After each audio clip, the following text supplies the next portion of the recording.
భారతీయ సంస్కృతి సాంప్రదాయ మూలాలను, అందుకు తార్కాణంగా నిలిచే కట్టడాలను భవిష్యత్ తరాలకు అందించే భారతీయ సాంస్కృతిక పునరుజ్జీవన కార్యక్రమాలకు శ్రీకారం చుట్టారు ప్రధాని నరేంద్ర మోడీ గారు.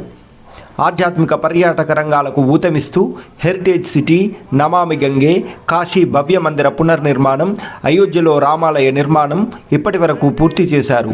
ఇటీవల లక్షద్వీప్ పర్యటన పరంపరలో భాగంగా ఈరోజు సముద్ర గర్భంలో నిలిచిన ద్వారకా నగర శిథిలాలను దర్శించి ప్రజల దృష్టి ద్వారకం వైపు మరల్చేలా చేశారు. దేశ ప్రజలు తమ వారసత్వ మూలాలను గుర్తిస్తూ జాతీయ సమైక్యతను, సామాజిక సమరసతను ప్రాతిపదికగా ఒక్కటి చేసే ప్రయత్నం చేస్తున్నారు ప్రధాని మోడీ. గుజరాత్ పర్యటనలో ఉన్న ప్రధాని మోడీ సముద్ర గర్భంలో మునిగిపోయిన ద్వారకా నగరానికి వెళ్లి సాహసమే చేశారు. ఇండియన్ నేవీ సహాయంతో ఆక్సిజన్ సిలిండర్లు ధరించి సముద్రంలో అట్టడుగు చేరుకొని ప్రార్థనలు చేసిన వీడియోను పీఎంఓ ట్విట్టర్